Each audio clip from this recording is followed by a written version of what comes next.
Hey everyone, welcome back to the Blonde Book Nerd. My name is Shania and I'm so happy you're here. Today I thought we'd do a bit of a chat about the different types of book formats. So the three main ones I know of are like a physical book, audiobook, and an ebook. There's multiple ways to access all of these, so I thought we'd just do a bit of an all-encompassing chat about the good, the bad, about each one, and which one I prefer the most. Logical place to start is physical books. I mean, that's the traditional way we read books. So I do have one here. There's no reason I picked this really other than it's my current read. You can see my bookmark there. So obviously, if you look behind me, I like physical books. I love the way they look on a shelf. I love feeling them, holding them. I love flipping the pages. Surprisingly, I am not one of those people who likes the smell of books. Never really understood that. I don't like it. It's kind of musty if I'm being completely honest, and I feel like this is like booktuber sacrilege here. But honestly, I really enjoy physical books. I love the covers. I love getting to experience the covers, the spines. One thing I really do like about physical books is hardcover series. There's something about series in hardcover on the shelf that just look so beautiful. If I'm being completely honest, a lot of the reason I like physical books is definitely more for the aesthetics of it. I love having a bookshelf. I love admiring the bookshelves. I love seeing the pretty covers together and the spines, and it's very much an aesthetic thing for me versus a sensory thing. Another thing I really love about physical books is the experience of acquiring them. I adore going to the bookstore and walking around the shelves and looking at books, picking them up, reading the back. I love looking at the different cover options, and when you have multiple editions of a book, I love getting to pick the one that I like the most. Overall, I think physical books are amazing. I love buying them. I love having them. I love looking at them. Whenever I read an ebook that I really, really love, I always want a physical copy for my shelves. The other thing is you can lend these out to your friends. If I have a book I loved, I can pass it along to someone else to enjoy. Then I get to talk about that book with them. So I also feel like reading physical books and sharing them helps bring people together, which is always a nice thing. And when this quarantine is over, one of the first things I'm doing is going to my local bookstore. I'm going to get a coffee at Starbucks, and I'm going to walk around the shelves for as long as I want, admiring and looking at every book. While physical books are the main way I consume books, the second is ebooks. So if you look here, I do have two e-readers, which seems kind of excessive, but I do have an explanation. Hear me out. This is my Kobo. I have the Kobo Aura H2O. The battery is dead. I need to plug this in. I've had this one for maybe almost 2 years. No, I guess it has been 2 years. So I previously had a Kobo Touch. If you live in Canada, this is the e-reader that they sell at Chapters and Indigo. The reason I really like this one is because in Canada, the library ebooks are not available through Kindle. You can easily download them and borrow them and read them on your Kobo, but you can't do that for Kindle. So that was a major reason that I initially wanted the Kobo. It makes it so easy. The library selection is so vast. They consolidate, so you can access so many ebooks for free, and I love that. Then I have my Kindle. This is a Kindle Paperwhite, I believe. This looks like this. This is the case I have. So the reason I wanted this was when I initially signed up for NetGalley, there's an option to get books sent directly to your Kindle, which I really like. The other reason I wanted a Kindle was because Kindle Unlimited is a service offered by Kindle, which I did subscribe to briefly. I don't have it anymore, but authors who self-publish and offer their books on Kindle Unlimited cannot sell them on any other platform, which means books that are on Kindle Unlimited cannot be accessed on my Kobo.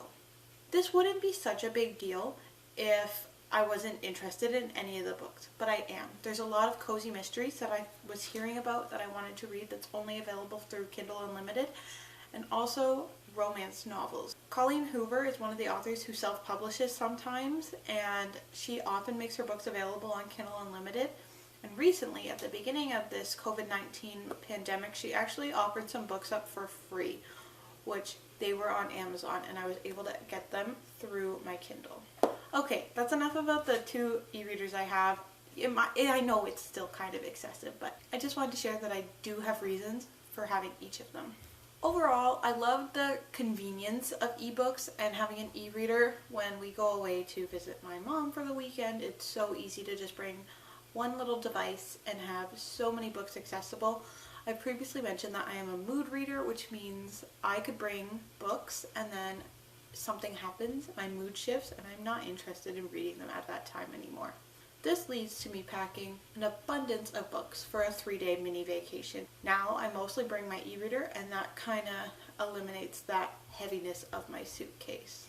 The other thing I love about the e-reader is that they have a backlight, which when you're reading at night and it starts getting dark, you don't have to get up or turn on a light. You just turn up the backlight on your e-reader and you can read super comfortably. It doesn't strain your eyes. This is also really nice if you want to read in bed and you have a partner who is sleeping, or if you just want to read in bed and you don't want to have to get up to turn off the light. I do find the reading on the screen for the e-reader does not bother my eyes. I cannot really read a book on my iPad. I use my iPad for school, and I do read like journal articles and stuff like that on there, but I can't read a novel on there. For some reason, it just bothers me and I can't do it. Another thing I really like about e-readers is that comfort. So when I get into a comfortable position, this is especially when I'm laying in bed or laying on the couch, if I'm on one side, I can just put the e-reader there and all it takes is a touch to turn the page. I don't know if this has ever happened to you, but sometimes when I'm reading a physical book, I'll be laying on my side and I'll like have to turn because I have to turn the pages, and it just gets kind of awkward and uncomfortable, and that really doesn't happen with the ebooks. The next book format I'm going to talk to you about, and the final one, is audiobooks. Now this is something I've recently discovered. I haven't been listening to audiobooks all that long, but I have started recently. So audiobooks are really great if you have a long commute, or if you are a very busy person, you're always rushing around and you don't have the time to sit down and physically read a book. I like putting audiobooks on when I'm cleaning the house or doing the dishes, things like that, where I'm doing something. I can't just sit and read, but I still want to enjoy a story. I've tried audiobooks in the past and haven't really had a lot of luck. I find it's really hard to concentrate sometimes on the fiction ones. If I don't like the narrator, I have a hard time getting into the story. But I find with nonfiction books, it feels more like a podcast that I'm listening to. I do mostly listen to true crime audiobooks, which I also mostly listen to true crime podcasts, except for the Secret Life of Wedding podcast. If you haven't listened to that one, it's so funny. Go check it out. But ultimately, I really enjoy the audiobooks. There's great apps where, again, you can access the library and borrow them for free. I have purchased a few audiobooks, but they are kind of expensive, so I usually only purchase them if they're on sale. I don't subscribe to a monthly audiobook service. I don't listen to them enough, I feel like, to commit to that monthly subscription. But I have found that my library offers a decent selection, that so far I've been able to get an audiobook at all times that I'm interested in. Another time I like listening to audiobooks is when I'm out walking the dog.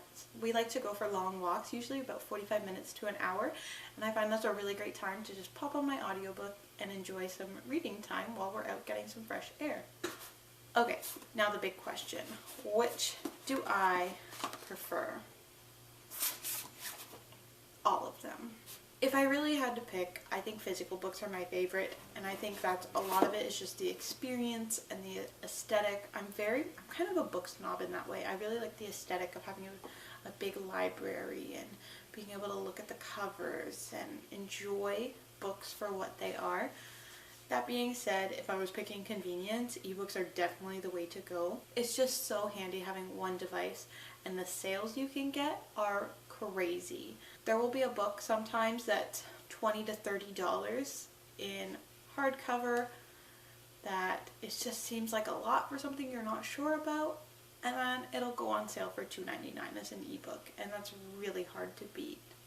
Ultimately, like I said, I'm still fairly new to audiobooks. They're still not my favorite thing in the world, but they're a really nice option that I'm beginning to utilize more and more.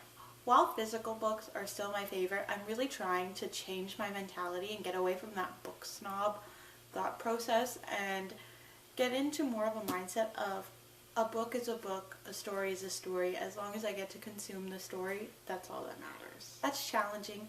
I know one of the channels I watch, Library Says, I'll link her down below. If you haven't checked her out, definitely do so. She is fantastic. I've been binge watching her videos lately. She doesn't purchase physical books unless she has already read them and loved them. I think this is a really great system to use because then you're making sure that the space you have is filled with books you already love rather than books you're kind of iffy on. This is something I really want to work towards in the future. Currently, I kind of struggle with that because I always want to spend my money purchasing new books. There's always so many new things I want to read. I have a hard time spending my money on books that I've already read. Is there a better format? I don't think so. I think they all have their benefits. They all have their pros and cons. So it's really about personal preference. For me, I'm really just trying to shift my focus away from being a book snob and learn to appreciate the story in any format that it comes to me. I want to know about you. Do you have a preferred format? Is there any that you cannot do? Maybe you're looking to try a new format, get into audiobooks or ebooks. I really want to know. Please let me know down in the comments your thoughts on physical versus ebook versus audiobook. I'd love to hear. Thanks for stopping by. I hope you enjoyed this video. Please like and subscribe if you enjoyed and you want to stick around for more. There's lots more content coming up in the next little bit. So I really hope you're around to see it. Thanks for watching. Bye guys.